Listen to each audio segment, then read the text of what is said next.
아주 고약하게 됐잖아요. 그러니까 머리가 상했죠. 아이고 이건 그 선하는데 어떻게? 그러니까 딸이 그 재산 그래도 늙어서 아버지 모셨다고 그거 입에 풀칠만 할 만큼만 떼주고 홀딱 다 가져갔어요. 이원들이 써놨으니까. 그러니까 그 홍금 자기가 다 가져가도 되는데 그래도 덕을 베풀어서 이제 먹고 살 만큼 줬단 말이야. 그러니까 그 어린아이 자라면서 엄마 입에서 무슨 말만 나오겠어요? 아이고 영감탱이 말이지.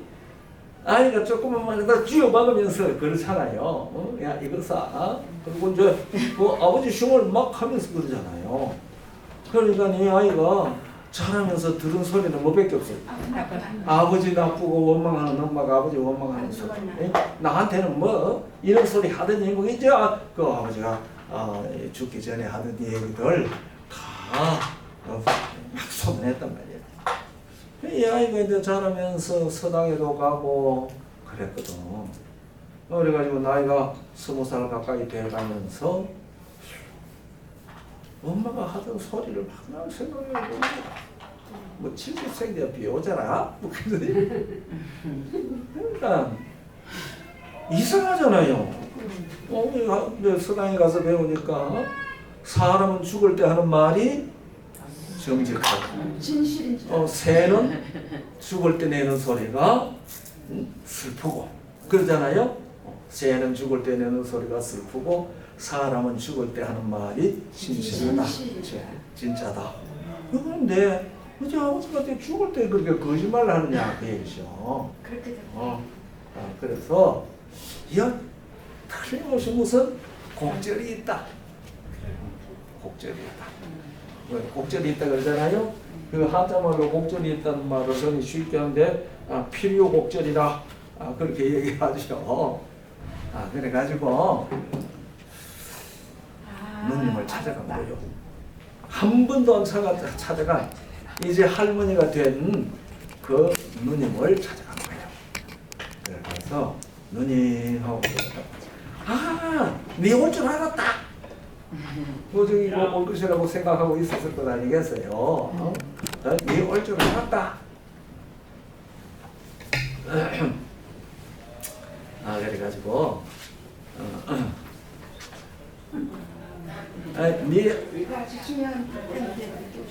네? 한참 찾았어요. 오세요. 감사합니다.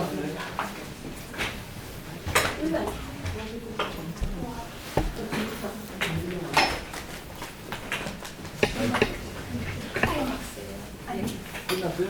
아니 그러면 영화의 클라이막스. 좀 이따 시작했으면 좋겠는데. 아니 아까 우리 손을 떼니까 그래. 거기다 하시면 돼요. 우리 끝난다. 아까 73장. 근데 그게 그 아들에 대해서 좀 기다렸다 시작했으면 좋겠는데. 그래도 처음부터 다시 시작할 수 있고 지금 하던 얘기 계속해서 해야 되겠네요.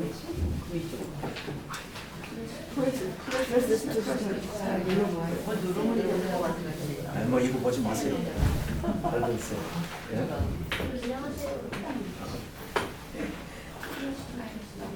그래가지고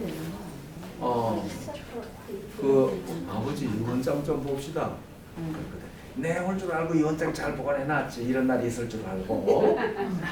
그리고 이제 그 참 유언장을 가져왔는데 올해 나왔다 왔으니까 노랗게 바랬잖아요. 장호지가. 그 이제 내놓았는데 막거든 70생자 비호자 가산전지 타인 물취. 그러니까 70에 낳은 아들은 내 아들이 아니니까 재산은 사위한테 준다.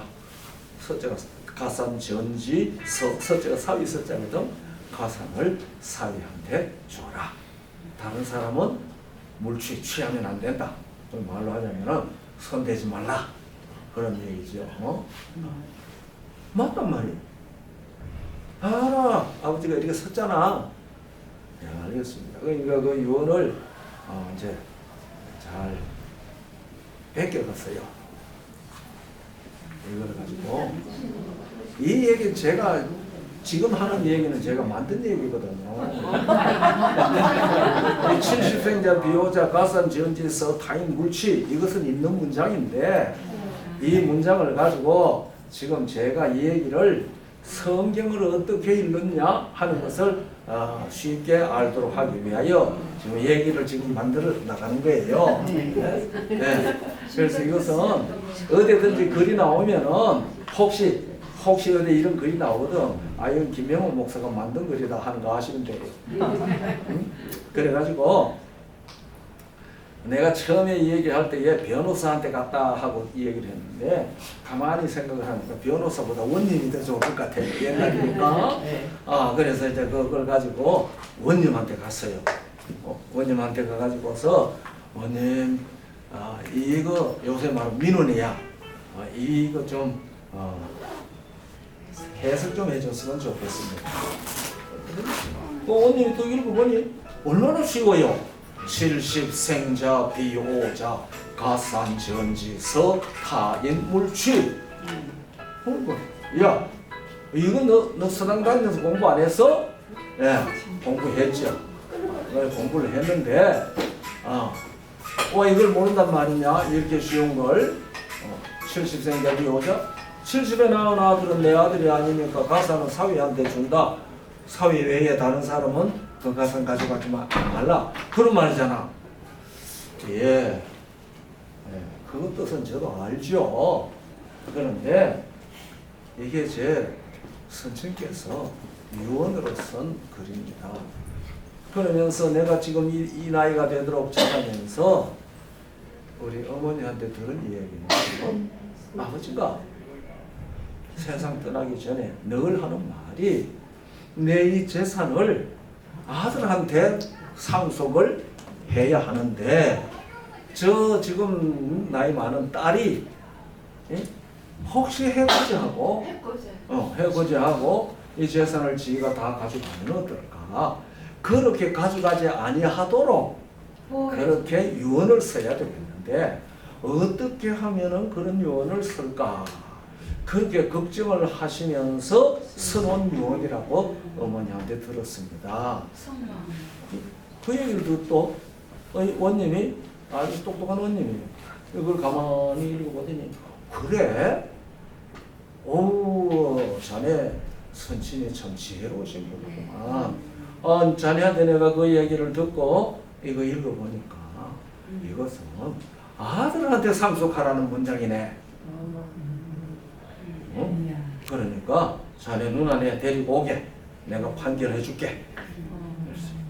그래서 이 원님이 판결을 해서 그 재산을 아들한테 상속하도록 조처를 취했어요. 적어도 그 다음에 이 딸이 가져가가 불어난 재물은 아니라도 아버지가 상속한 것은 아들한테 줘야 된다. 그러니까 딸이 꼼짝도 못하고 다 이 동생한테 아들한테 그 재산을 넘기게 됐단 말이에요. 어떻게 원님이 판결을 했느냐 그 얘기예요. 여기가 지금 이 장면이 중요한 거거든요. 원님이 처음에도 가가지고 뭐 70에 낳은 아들은 내 아들이 아니니까 사위한테 이 재산 준다. 그런데 언제 그 아들한테 이 얘기를 듣고 난 다음에 그걸 보더니 이것은 아들한테 상속하라는 거네. 자네 선친이 참 지혜로우신 분이네. 이랬단 말이에요. 어떻게 그리 됐느냐? 이거 중요하거든요. 처음에는 그냥 읽는 대로 읽은 거죠. 자기 읽는 대로 읽은 거예요. 그러니까 일반적으로 그런 문장은 그 해석이 맞은 거예요. 그러니까 70에 낳은 아들은 내 아들이 아니니까 재산은 사위한테 상속한다. 다른 사람은 손대지 마라. 일반적으로 해석하면 맞아요. 그런데 아들한테 이 얘기를 다 듣고 난 다음에 이 원님 눈이 누구 눈이 된 거예요? 그 유언을 쓴 아버지의 눈이 된 거예요. 그러니까 아버지가 그 아들한테 이 재산을 상속하겠다는 마음으로 그걸 썼는데 그것도 이 딸네 식구들이 알 수 없도록 썼단 말이에요. 그러니까 어머님이 해석을 한 거예요. 자, 일반적으로 읽으면 70생자 비오자 일비자 70은 다 알죠? 네. 날 생자 아들 자자 70에 낳은 아들 비 일비자 나 오자 아들 자자 70생자 비오자 이러죠. 그 다음에 가산 전지 가산 재산 가산 전할 전자 전지 전할 전지자 갈지자죠. 전지 서 사위 서자 가산은 사위한테 준다. 타인 다른 사람은 물취 말물자 취할 취자 취하지 말라 그 말이거든요. 그런데 아들한테 얘기를 다 들은 원님이 그 문장을 이렇게 읽었어요. 70생자 비오자리야 70에 낳은 아들이라고 내 아들이 아니겠느냐. 가산 전지 가산은 70에 낳은 그 아들한테 준다. 서타인 사위는 남이다. 타인 서타인 사위는 남이다. 물취 취하지 말라. 그래야지 읽어봐도 그게 왜 암호거든요. 암호. 이 아버지 마음을 가지고 자기 아들한테 상속을 해주겠다고 하는 암호란 말이에요. 그러니까 누구 마음이 아니면은 그걸 못 읽어내. 아버지의 그 유언을 쓴 아버지 마음이 아니면은 아버지의 마음으로 쓴 그 뜻을 바르게 읽어낼 수 없어요. 그러니까 일반 문장으로 읽으면은 뭐 의원님이 처음 읽었던 것이나 처음에 그 유언장을 보고 딸이 해석했던 것이나 다 똑같잖아요. 네. 그러면은 성경은 누가 쓴 우리에게 준 글이에요? 하나님께서 주신 글이에요. 하나님께서 주신 걸.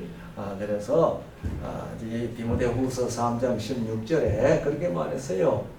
모든 성경은 뭐예요? 디모데후서 3장 16절 모든 성경은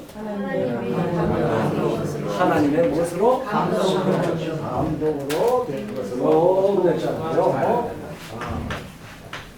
디모데후서 3장 16절입니다. 모든 성경은 그러니까 여러분이나 제가 들고 있는 성경은 누가 쓰도록 감동을 해서 쓴 거예요? 하나님의 감동으로 썼다 그랬어요. 네. 지금 우리가 여기 오붓하게 앉았으니까요. 여러분들 성경 가져오셨죠? 성경 가져오신 분들이 찾아서 좀 큰 소리로 좀 읽어보세요. 디모데후서 3장 16절은 지금 제가 말씀을 드렸는데 베드로후서 자꾸 왜 이래? 베드로후서 1장 20절 한번 읽어보세요. 먼저 알 것은 병의 모든 예언은 사사로이 풀 것이 아니라 뭐라고요?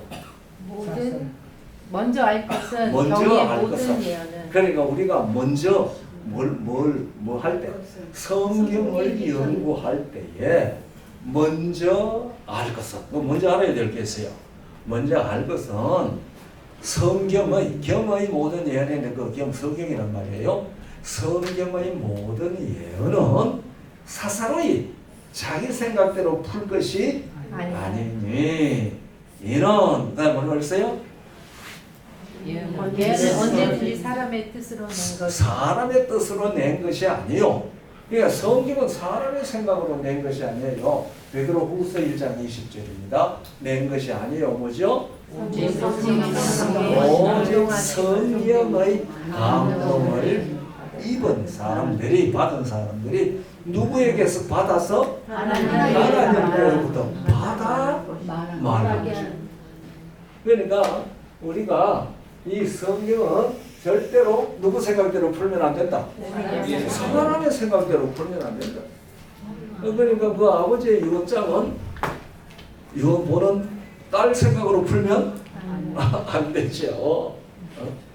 그런데 아들은 아버지의 비밀을 몰랐어요. 그러나 원님은 아들 얘기를 다 듣더니 그 아버지의 그것을 선 비밀을 알아낸 거죠. 그러니까 우리들도 성경을 연구하려면은 하나님의 비밀을 알아내야 돼요. 그 아버지의 비밀처럼. 그런데 거기 뭔가 하니 이게 이거죠. 하나님께서 쓰신 거예요. 모든 성경은 성령의 감동으로 하나님의 감동으로 되었다. 그랬잖아요. 여기는 하나님의 말씀은 언제든지 사사로이 풀면은 안 된다.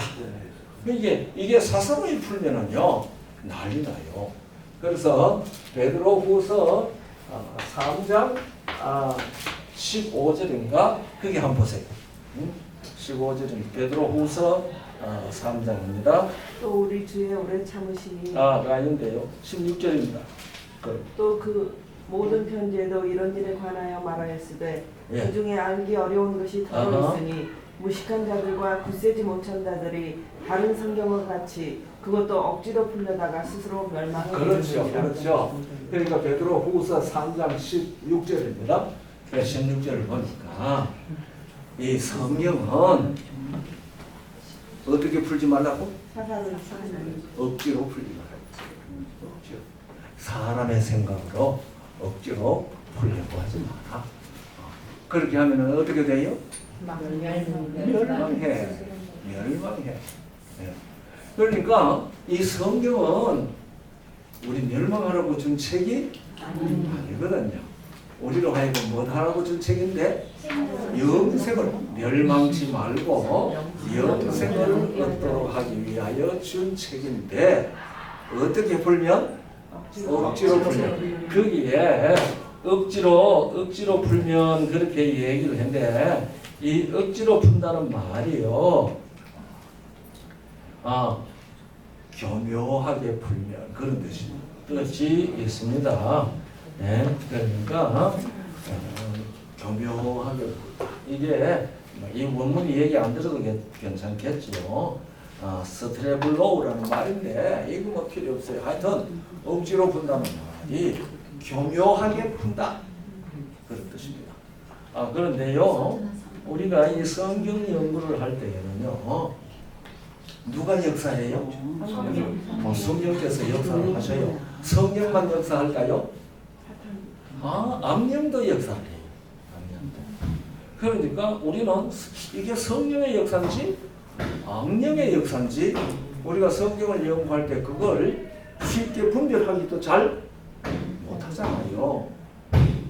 그러니까 우리 이 악령이 나는 악령이다 이러고 나와요? 아니잖아요. 뭐처럼 나와요? 성령처럼 나와요. 그게 그 고린도후서 11장 11절로부터 고린도후서 11장 11절로부터 13절까지 읽어보면은 거기 더 얘기가 나와요. 또 한 번 읽어보세요. 큰 소리로. 어떠한 까닭이냐 내가 너희를 사랑하지 아니하니냐. 고린도후서 11장 맞아요? 네. 11장 7장에서 11절에서 13절. 어떤 까닭이냐? 가만히 있어요. 13절이네. 13절부터 15절까지입니다. 미안합니다.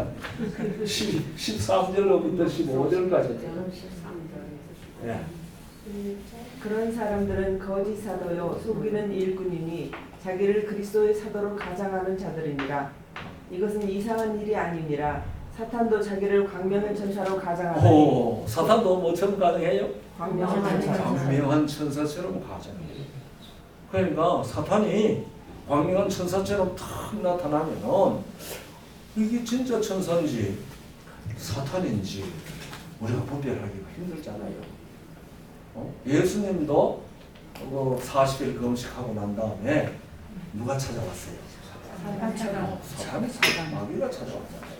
마귀가 예수님 앞에 찾아올 때 마귀처럼 찾아왔을까요? 마귀처럼 찾아오지 않았어요. 예수님한테 찾아올 때 사탄이 뭐처럼 찾아왔겠어요? 천사처럼 찾아왔죠. 왜냐하면 그 사실을 여기 지금 고린도후서 11장 13절부터 15절까지 얘기해 놓은 거예요. 그래가지고 이 천사처럼 찾아온 마귀가 성경을 가지고 예수님한테 시험했잖아요. 야, 기록되었으되 하고 말이죠. 그러니까 이 광명한 천사처럼 찾아오는 마귀는 사람들한테 나쁜 짓 하라고 얘기하겠어요? 선을 행할 거고 성경 열심히 연구하라 그러고 그러죠. 그러니까 분별하기가 더 힘이 드는 거예요.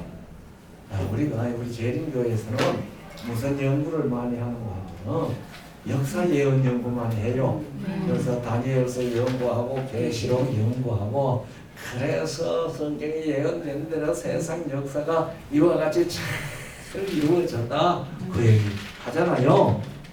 공부한 사람들은 다 알죠. 우리 여기 초신자는 아직 이런 얘기 잘 모르시겠지만은 앞으로 이거 공부 좀 해보시면은 그렇구나 하고 무릎을 탁탁 칠 수밖에 없어요.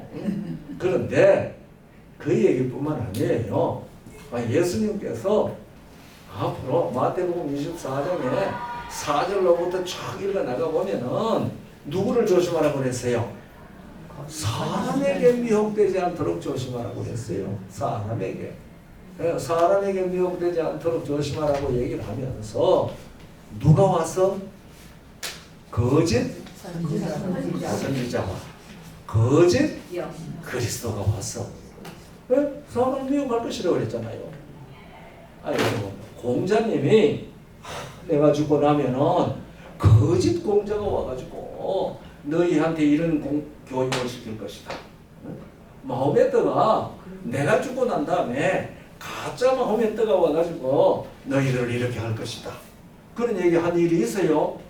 절대로 없어요.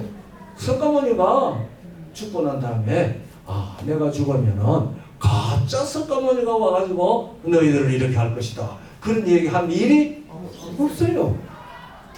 그런데 그런 얘기를 하신 분은 이 세상에 현재 있는 종교 중에 누구밖에 없어요? 예수님밖에 없어요. 그 얘기를 했는데 역사적으로 그런 일이 많이 있어요. 지금도 있어요. 지금도 있어요. 지금도 있어요. 그러니까 바빌론부터 메디 페르시아, 헬라, 로마 이것이 역사적으로 이루어졌다는 것만이 예언이 이루어진 게 아니죠. 이런 종교 현상, 이런 사회 현상, 이것도 다 예수님께서 예언을 하셨는데 우리 눈으로 지금 보잖아요. 한국에도 얼마나 가짜 예수, 가짜 재림주, 가짜 선지자들이 많은지 몰라요. 그것만 봐도 성경의 예언이 정말 하나님께서 하신 일이구나 하는 걸 우리들이 알 수가 있습니다. 여기 사탄도 자기를 광명한 천사처럼 나타나가지고 무슨 노릇해요? 가짜 그리스도, 가짜 선지자 노릇해요. 그들이 예수 이름으로 선지자 노릇하고 예수 이름으로 예수 노릇하려고 하면은 그 예수 노릇하면서 나쁜 짓 하라고 그러겠어요? 자기가 예수 노릇하면서 이 얘기 좀 해도 괜찮거든요. 아니죠. 예수의 선지자 노릇하면서 엉뚱한 소리 하겠어요? 아니죠. 그렇죠. 그런데 미국에요 모르노라고 하는 사람이 있었어요. 제가 그 이름이 모르노라고 기억을 잘합니다. 왜 모르노? 그 모르노라는 사람이 있었는데 이 사람이요 사탄교회 미국에 사탄교회 있는 거 알죠? 없어요. 미국에 사탄교회 있어요. Church of Satan. 사탄교회인데 샌프란시스코에도 있어요. 쉬어줬어요. 이 모르노라는 사람이 자기 아주 친한 친구가 사탄교회 교인이었어요. 그래가지고 둘이 지나다가 보니까 이 사람이 교인이었어요. 모르노가 개신교 교인이었어요. 개신교 교인이었는데 성경을 읽고 이렇게 보다가 보니까 하나님 참 고약한 분이야. 왜냐하면 구약 성경 읽어보니까 조금만 잘못해도 저 그냥 내가 돌로 쳐 죽이라. 그런 말 많잖아요. 그 다음에 적국을 치거든 뭐까지 다 쳐 죽이라? 가사나이까지 다 쳐 죽이라. 하나님은 사랑이라고 그러는데 세상에 이런 하나님이 무슨 사랑이야? 아마 우리 중에도 그런 생각 들은 사람들이 있을지도 몰라요. 참 하나님이 사랑이라니? 이런 생각을 해가지고 교회를 안 나갔어요. 나 그런 교회 그런 하나님 나는 싫어. 교회를 안 나갔어요. 그랬는데 친한 친구가 접근을 했어요. 그런 마음을 갖고. 그러면서 장검 얘기를 했는데 가다 보면 이 사람이 사탄교회 교인이야 이 친구가. 그래가지고 접근을 해서 데리고 간 거예요. 그런데 그 사탄교회 사제가 이 사람한테 가서 거침먹고 끌어들이라고 지시를 내리세요. 지시를 내렸는데요.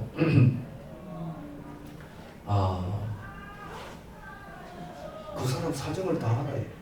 그 사정 개신교 나가다가 지금 이렇게 있다는 사정을 다 알아요. 그래 이제 갔어요. 가서 이제 배우고 한데 이 얘기 자세히 얘기하면 시간 너무 가니까 하여튼 그런 사람이 있었는데요. 이 사람이 사탄 사제한테 이제 갔어요. 불러다가 이제 거기에도 뭐 하는 거야? 침례식을 해요. 침례식을 하는 거 입교식이야. 입교식이면 입교하면 이제 사탄교회 유능한 지도자가 될 사람이야. 사탄 루시퍼가 자기한테 지시를 해야 돼요. 그렇게. 사탄의 원래 이름이 원래 상태가 루시퍼거든요. 루시퍼라는 말은 무슨 말인가 하면요, 새벽별이라는 말이에요. 광명한 빛을 가졌죠. 그리고 빛의 천사처럼 가정할 수 있는 거죠. 그래서 이 루시퍼가 근데 갔더니요, 루시퍼 사진을 탁 사탄교회 안에 너무 잘생겼더니요. 그리고 그 밑에 미국에서 유명한 사람들 사진들이 쫙 있는데 그 루시퍼가 이 사람들 알만한 얼굴들이지 이름들이지 아주 백만장자와 유명한 사람들 많은 거예요. 이 사람들 다 이렇게 되도록 내가 도와줬다. 이렇게 되도록 내가 도와줬다. 그래요. 그러면서 이 세상에 교회들 많이 있지. 그런데 영혼 불멸을 믿는 교회들은 다 내부아들이야. 그렇죠? 영혼 불멸설을 믿는 교회들은 다 내부아들이야. 그건 내가 지어낸 말이거든. 내가 거짓말로 지어낸 말이야. 그렇게 이제 얘기를 합니다. 그런데 이 사람이 그 얘기를 듣고 있어. 안식교라는 게 있던데 안식교는 영혼 불멸설 안 믿던데요. 그러니까 대답하기를 좀 침울한 얼굴을 하면서 안식교 그게 문제기는 문제야. 네? 그렇게 따지면 수가 워낙 작으니까 신경 안 써도 돼. 그렇게 말이야. 모르노라고 하는 사람이 쓴 책입니다. 그 책이 Chained of Darkness. Chained of Darkness라고 하는 책이에요. 그러니까 뭐라고 얘기할까? 어두운 세력의 매력이라고 할까? 그런 책입니다. 그런 책인데 이 사람이 그런 얘기를 다 듣고 자기 직장에서 안식교인을 만난 거야. 그래가지고 이제 얘기를 듣다가 그래서 안식교는 어떤 교냐고 물어본 거예요. 그래서 그런 얘기를 다 듣고 내일 사탄교회 침례를 받을 차인데 안 갔어요. 안 가고 그다음에 우리 재림교인이 됐어요. 재림교인이 되고 난 다음에 그걸 간정집을 낸 거예요. 이름이 뭐예요? 그 사람 이름이? 모르노. 얘기 모르노. 예. 예. 여러분들이 그 구글 설치하는데 거기 가서 그 찾아보면 나와요. 참 너무 답이 쌍글이에요. 그거 보면은 그 책 나와요. 그 책 나와요. 그런데 그만큼 성경 잘 알아요. 그 사람들 성경 이용하고 그걸 가지고 저희 진리의 백성들을 공격하려고 그런 거예요. 그러니까 우리가 성경을 누구의 눈으로 볼 수 있도록 준비되는 게 중요해요. 하나님의 시각으로 성경을 볼 수 있도록 우리 자신을 준비시키는 것이 대단히 중요해요. 이것은 초신자거나 오래된 신자거나 이거는 다 똑같은 거예요. 그런데 지금 교회에 오래 다녔기 때문에 지금 내가 하는 얘기 이거 지금 다 알고 있다? 아니에요. 아마 이 중에도 처음 듣는 분들이 있을지도 몰라. 그래서 우리가 성경을 읽는 눈, 어떤 시각으로 성경 연구를 해야 되느냐, 이것을 바르게 가지는 것, 그게 대단히 중요합니다. 누가복음 10장 26절에 보면은요, 한번 보세요. 26절 맞죠? 누가복음 10장 26절. 어떤 율법사가 맞나요? 예수님께 와가지고 물었죠. 그러니까 앞에 25절에 보면은 어떤 율법사가 일어나 예수를 시험하여 가로되 선생님 내가 무엇을 하여야 영생을 얻으리까? 그러니까 26절에 예수께서 이르시되 그 다음에 봐요. 율법에 무엇이라 기록되었으며 기록된 건 내가 마음대로 못 고치잖아요. 그 다음 말이 무슨 말이에요? 네가 어떻게 읽느냐? 그러니까 율법에 기록된 건 성경에 기록된 걸 얘기하죠. 성경에 이렇게 기록되었는데 그것을 네가 읽는 눈은 어떤 눈이냐? 어떤 눈이냐? 그래 아까 크게 두 가지 있다고 그랬죠. 누구 눈으로 읽는 것과 사람의 눈으로 읽는 것과 하나님의 눈으로 읽는 것. 다시 말하면 문장을 그냥 읽는 것과 유언을 쓴 아버지의 시각으로 읽는 것이 엄청 정반대잖아요. 그죠? 그러니까 우리가 여기 성경에 나타나 있는 얘기를 인간의 지식을 가지고 읽으면은 아까 사탄교회 갔던 사람처럼 하나님 참 희한한 분이네. 그거 뭐 조금 잘못했다고 어디까지 다 죽이라고 그러고 말이야. 우리도 성경 읽다가 그런 거 보면은 하나님은 사랑이라고 그랬는데 진짜 사랑이 맞기는 맞나? 이런 생각이 들 수가 있잖아요. 그런데 누구 눈으로 읽으면? 하나님의 눈으로 읽으면 그것이 뭐예요? 사랑이에요. 어떻게 그렇게 다 진멸하고 죽이고 없애고 말이야 어디까지 다 죽이라는 게 어떻게 사랑이냐? 이게 이해가 돼야 되잖아요. 그래서 여기 율법에 무엇이라 기록하였으면 네가 어떻게 읽느냐? 그러니까 성경을 해석하는 권리, 성경을 해석하는 권리라고 표현해도 맞겠죠. 그 권리를 하나님께서 사람에게 주지 않았어요. 내가 쓴 글인데, 내가 쓰라고 한 글인데 사람이 멋대로 풀이하면 안 되잖아요. 아까 여기서 봤잖아요. 베드로후서 3장 16절에 있잖아요. 사사로이 억지로 풀다가 그 다음에 여기는 사사로이 풀 것이 아니니 그러니까 사사로이 억지로 풀다가 멸망하게 돼.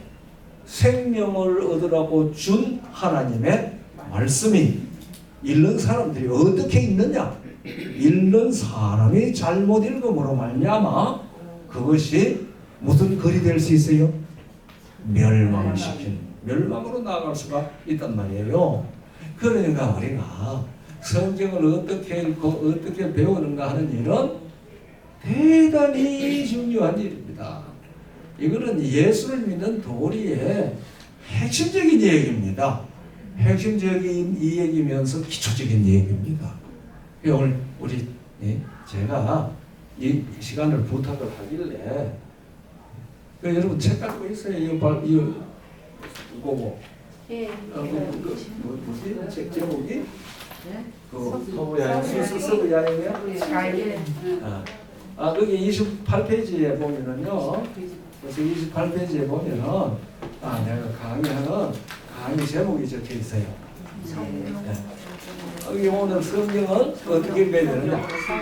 성경이 어떻게 읽어야 되는지 그 얘기 지금 하고 있는 거거든요. 그러니까 성경은 사람에게 성경을 해석할 수 있는 권리를 주시지 않습니다. 그런데 사람이 책을 읽으면 사람이 읽으면 알 수 있도록 써야지 잘 쓴 책이잖아요. 근데 사람이 읽어가지고 이게 도대체 무슨 뜻인지 모르면 그치 있으면 그러잖아요. 그런데 이 성경은 왜 해석할 권리를 사람에게 안 주었을까요? 사탄이 광명한 천사처럼 나타나가지고 사람 멋대로 해석하도록 할 수 있기 때문에 그래서 이 성경은요 성령의 감동함을 입은 사람들이 알 수 있도록 써놓은 암호문서나 같아요. 요새는 여기 신문을 보니까 한국국정원에서 민노총 누구한테 보낸 북한 지령 암호문을 풀었다고 그렇게 내가 읽어봤거든요. 그런데 이렇게 이 문서를 읽어보다 보니까 영어로 영어 글자가 말해 다 그렇게 적혀 있는 거예요. 그걸 풀어야지 이 사람들이 무슨 지령을 받았는지를 알 수가 있는데 그거 보면 말도 안 되는 영어 막 적혀 있는 거예요. 그러니까 그것이요 그냥 풀려고 하면은 만 년을 가도 풀기가 힘든 암호라고 그랬더라고요. 그런데 국정원 직원이 30만에 풀어버렸어요. 어떻게 풀었는가 하니까요. 영어를 이제 적어놨는데 처음에 이제 이렇게 적혀 있는 거예요. 우리 자판기 있잖아요. 자판기 영어로 R을 한글로 치면 기억입니다. 그렇죠? 그걸 갖다가 한글로 쳐봤어. 그 영어 적어놓은 걸 한글로 쳐본 거야. R은 기억을 치고 이렇게 쳐봤어요. 다 쳤더니요. 구슬이 서말이라도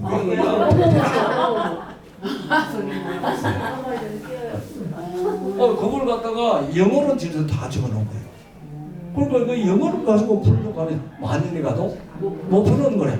그런데 이 국정원 직원이요, 어떻게 머리가 돌아갔는지 그걸 한글로 딱딱 쓰더니 구슬이 서말이라도 배워야 그걸 딱 풀어나니까 그 진행문 다 읽게 된 거예요.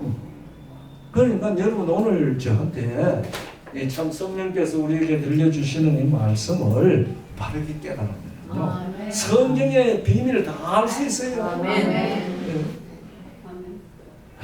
이거 우리만 들을 거 아니죠?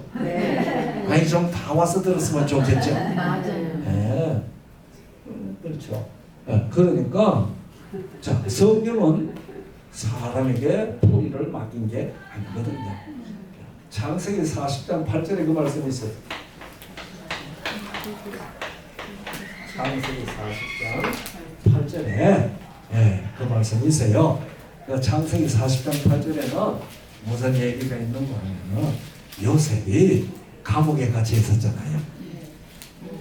그런데 거기에 술 맡은 관원 장 떡 맡은 관원장, 예, 이 두 사람이 임금님한테 죄를 넣고 잡혀 들어왔잖아요. 그러니까 한나는 요셉이 그들한테 수정을 들다 보니까 얼굴에 걱정 근심이 가득해요. 그래서 무슨 근심되는 일이 있습니까? 하니까 우리가 지난번에 꿈을 꿨는데 이 얘기 하세요. 그 얘기 하세요. 우리가 지난번에 꿈을 꿨는데 몸조가 있는 꿈이야. 그걸 우리가 알 수가 없어서 지금 걱정하고 있어. 그러니까 요셉이 뭐라 그래요? 해석은 하나님께 있지 아니하니까 말씀하소서. 이게 아주 중요한 말이에요. 그러니까 성경은 꿈과 영감과 계시로 기록하게 한 것이잖아요. 그러니까 그 해석은 누구한테 있어요? 하나님께 있다. 그러니까 우리가 성경을 하나님께서 우리 귀에 읽으면 야 그건 이런 뜻이다, 그건 이런 뜻이다 말씀해 주지 않잖아요. 그러니까 하나님께서 해석은 하나님께 있다고 그랬는데 그러면 이렇게 신구약 66권 이렇게 많은 글자를 3만 몇 절이라고 그러죠. 그 절을 우리가 어떻게 일일이 하나님께서 알 수 있도록 해석은 하나님께 있다고 하는데 해석할 수 있을까? 이제 이거 해석하는 방법을 알아야 될 거 아니겠어요? 그렇죠? 네. 그러니까 성경은 성경으로 해석을 해야 돼요. 그러니까 해석은 하나님이 직접 우리에게 말씀은 안 하지만은 해석하는 방법을 성경에 놨어요. 그러니까 성경에 이런 얘기가 있으면 성경을 찾아서 이게 무슨 뜻인지 성경이 해석하는 걸 찾아야 돼요. 이게 쉽지 않죠. 이게 쉽지 않죠. 그래서 우리한테 하나님께서 뭐 하라고 그랬어요? 성경을 읽어라. 자, 금년 들어서 지금이 오늘이 7월 24일이죠. 이 7월 24일까지 성경 한불 읽으신 분 손 들어보라고 하면 미안할까 싶었어요. 대충 하고 맙시다. 그래. 한불은 좀 읽어도 되죠. 지금 7월 됐으니까 1년에 한 번. 1년에 한 번 읽는 것도 대단한 거예요. 1년에 한 번. 하루에 매일 석 장씩 읽고 안식일에 5장씩 읽으면은 12월 30일 되면은 성경 창세기부터 계시록까지 딱 끝나요. 하루 석 장 읽는 것도 그렇게 쉽지 않죠. 바빠서. 그런데 요즘은요 듣는 성경 있잖아요. 성경 펴놓고 들으면서 눈으로 읽어요. 귀로는 듣고 눈으로 읽고 그러면 얼마나 쉬워요. 그럼 기억이 잘 안 되죠. 그래도 읽어요. 저도 요새 그렇게 읽어요. 그렇게 읽어요. 지금까지요 5번 읽었어요. 매일 읽어요. 저는 매일 1시간 이상 성경 읽어요. 읽어야지 어디에 무슨 말씀이 있는지 알죠. 그래가지고 어떤 말씀을 읽도 이거는 성경적으로 어떻게 이해를 해야 되지? 그러면서 그것과 관련되어져 있는 성경의 답이 어디서 나올까? 읽다 보면 나와요. 이때 그냥 몇 번이나 읽어도 안 보이던 게 어떤 날은 이게 그것은 내 의문의 답이네. 이렇게 머리에도 누가 하신다고요? 성령께서 하시는 거예요. 성령께서. 그런데 오늘날 사람들이요 성경이 성경을 해석하는 그 길을 따라가는 것보다가 목사님이 신학자가 해석해 놓은 것을 따라가는 게 쉽거든. 그래서 그렇게 얘기하는 거예요. 성경에는요 일요일을 첫째 날 일요일을 주일로 지키라는 말이 없어요. 눈 닫고 찾아도 없어요. 제가 1880년대에요 미국에 있던 앤 라이트라고 하는 신부가 있었어요. 앤 라이트.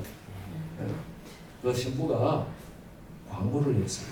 누구든지 성경에서 일요일을 주일로 지키라고 하는 구절을 한 구절을 찾으면 내가 1,000불을 주겠다 그랬어요. 아니 1880년대 1,000불이면은 엄청난 돈이죠. 그런데 아직까지도 없어요.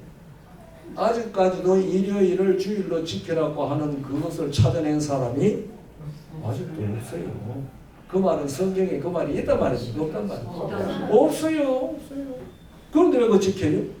왜 일요일을 주일이라고 지켜요? 저 3대 때 장로교인이었거든요. 그래도 저 일요일 주일이라고 얼마나 잘 지켰는지 몰라요. 그런데 성경에는 없어요. 그럼 그거 왜 지켜요? 오늘날 왜 많은 사람들이 일요일을 주일로 지켜요? 남들이 하니까 남들이 하니까. 예. 아, 그것도 좋은 대답인데요. 지금 천주교를 포함해서 이 예수 이름으로 부르는 교인들 수가 온 세계적으로 등록된 사람들 얘기를 하겠죠. 한 22억 된다고 그래요. 그게 제일 많죠. 그 중에 천주교가 제일 많죠. 그런데 재림교회 몇 명 돼요?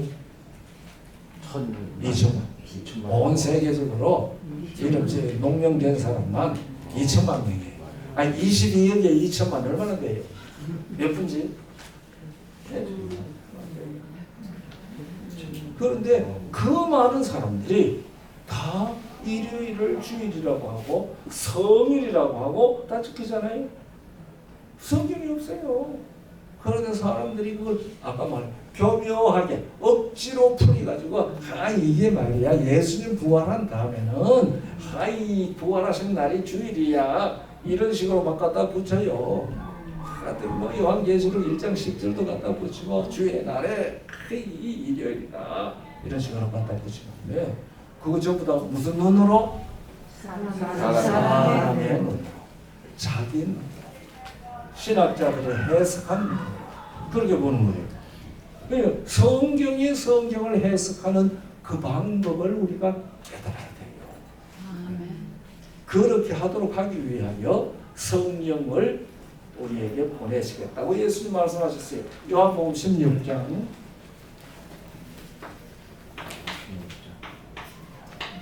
13절부터 15절까지 보면 그 얘기가 있어요. 12절에 보면요, 요한복음 16장 12절에 보면 내가 너희에게 할 얘기가 많지만 지금은 너희가 어려워서 그거 잘 모르거든. 12절에 그렇게 말씀하시고 13절에 그러나 진리의 성령이 오시면 너희를 모든 진리 가운데로 인도하실 것이다. 그렇게 얘기를 했어요. 진리의 성령이. 그가 자기 것을 가지고 말하지 않고 내게 들은 것을 가지고 내 것을 가지고 너희에게 알게 할 것이다. 그러니까 우리가 성경을 성경적으로 바르게 알기 위해서는 반드시 누구의 감동을 받아야 돼요? 성령님의 감동을 받아야지 돼요. 이건 대단히 중요한 얘기거든요. 그러니까 우리가 기도해야 돼요. 그렇죠? 고린도 전서 2장 19절로 14절까지 한번 읽읍시다. 고린도 전서 2장 9절부터 14절까지입니다. 고린도 전서 1장 9절부터 14절까지요.